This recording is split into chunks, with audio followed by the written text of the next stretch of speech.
Alright, so at this point in time, Logan Paul has become one of the most infamous creators on YouTube. Ask your parents about him. They know who he is at this point. He's made national headlines for controversies he's been involved in, and the dude doesn't even make content anymore, for being honest. He's posted 7 videos in the past year total, and yeah, he's kind of basically fallen off, which is fine and well-deserved because of the controversies he's been involved in being some of the most egregious of any content creator really ever. That includes, like, you know, the whole dead body filming thing. I think there's someone hanging right there. And then the millions of dollars of money that he's basically embezzled through scams, whether that would be CryptoZoo, whether that would be any of the crypto projects he's promoted. And if you want like an extensive list and breakdown of all of the crypto scams that he's peddled on his platform to his audience of literal fetuses, go check out this video by King of Nothing where he breaks down all of these scams that Logan Paul has been involved in. I'll link that video down below. But ultimately, I think he's kind of a person that no matter what he does, his career is ultimately tarnished by the fact that he still has not given the money back to people who lost it from CryptoZoo. He's still a gigantic douchebag that no one really seems to like, and all he's really got going on at this point is the boxing stuff, which is what we're talking about today because he's actually got beef right now with his own brother, his own flesh and blood, some Paul brother on Paul brother violence. We're talking about the Mike Tyson fight. Logan Paul is basically claiming that Jake stole his thunder with the Mike Tyson fight, claiming that Mike Tyson offered to box Logan first, which, as we'll get in today, is completely bullshit. And why he would even say this does not make any sense. Like, does he think that gives him any sort of clout or like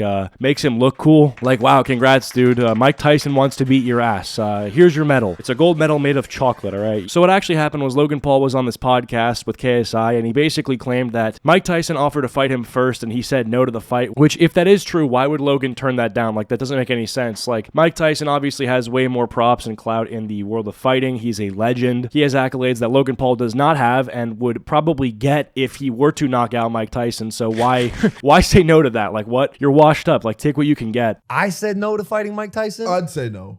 I was offered it. And You actually offered? Yeah, I was offered it, but not on Netflix and not for a big ass bag. Yeah. It was just like a oh, this could be a real fight. Because I've been asked before. I'm sure you have too. Do you think you could beat Mike Tyson? And my answer was and will be yes. Well, yeah, I just think now? Yes, I just think he's too old, bro. That's crazy. Oh, God. He's The senile. thing is, he'd be great for a round.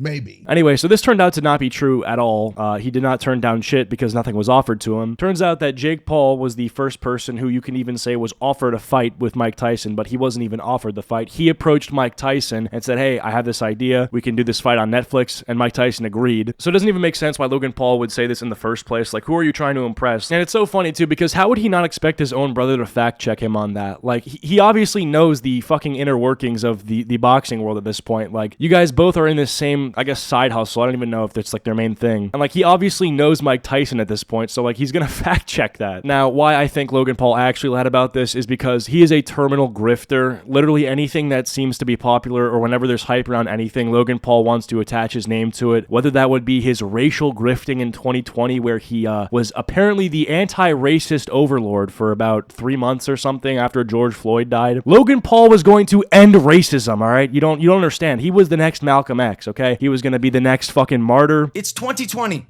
and I'm sure I'll make more mistakes in my life, but one mistake that I refuse to be a part of is the mistake of silence. I will not be a part of a generation that is written on the wrong side of history, and I will not stand by as my fellow humans are brutally and unjustifiably murdered at the hand of the state or any oppressor. Listen closely. One of my biggest learnings from all of this, and I'm embarrassed that it's taken me 25 years to realize this. It is not enough to be not racist. You have to be anti-racist. Yes.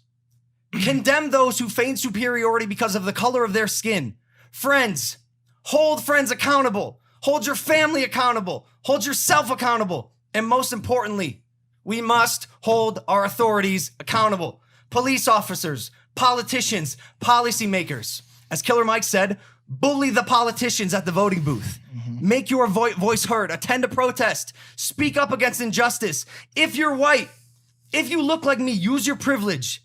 And for those who do not think white privilege exists, you are fucking blind. You are delusional and you are part of the problem. He basically said it's not enough to be not racist, you have to be anti-racist. And yeah, his whole thing for like a few months was that he's going to end racism. Well, obviously, you know, that didn't happen at all. Nothing even close to that took place. I mean, just look at Instagram Reels. Racism is back. Like, it's back in a big way. And Logan Paul, buddy, you're not here to stop it. So what's going on, big guy? So then that grift died. He's grifted off the whole crypto thing. He grifted off of fucking everything. Literally everything is this in this guy's career is just grift. So the moment his brother gets this huge fight promise with a fighting legend, Mike Tyson, and it's actually doing numbers. Like, people are talking about this. Like, my parents know about this, and it's going to be huge. It's through Netflix. Guess who starts running his mouth and starts spreading rumors and gossiping like a little girl about it? He's like, you know who actually got the fight first? My mom! Either way, I don't know if he's jealous or something because his fights have been less impressive than they have been said to be. Like, Logan Paul could not even knock out Dylan Dennis, a literal Twitter troll. Dude, Dylan Dennis is basically a fucking Reddit mod, and you couldn't put him on the ground. Watch, some idiot in the comment section is gonna be like, oh, I'd like to see you try. Yeah, I wouldn't, okay? Yeah, I would get knocked out. Are you happy? Are you happy that you proved to yourself that the guy who runs a commentary channel wouldn't win in a fight against a professional boxer? Wow, dude, you're really insightful. Let me guess, the next genius thing you're gonna come up with is that a midget can't dunk on LeBron. Who would have thought? Anyway, so Jake Paul responded to this whole thing in this clip where he basically says that his brother is driven by the court of public opinion, which is hilarious. Basically saying what I'm saying, which is that he's grifting. He just kind of does whatever the public says. Like, he only responded to the CryptoZoo scam allegations after CoffeeZilla's video discussing it had like 10 million views or something. My brother and I's relationship sometimes has to be like aired out, but it seems as if the court of public opinion is the only thing that like steers him in the right direction. It is weird to lie, to blatantly just lie. We signed a deal with Netflix, and our goal was to go get another fighter to fight me. We were the ones that brought the Netflix deal to Tyson. So Tyson was never in the market offering people the fights for anyone to turn down. So yes, it is weird to go online and lie. I am always having to defend myself and be undermined and be like little broed, and then I have to just not allow it to happen. But I'm just like taking shots, and then I have to like explain because I get thrown into it. Why is my own brother trying to make me look like the second option for Tyson? Like, oh yeah, I turned down that deal. No, you didn't. That's a complete lie. Like, and why are you fabricating lies? It's the big brother syndrome.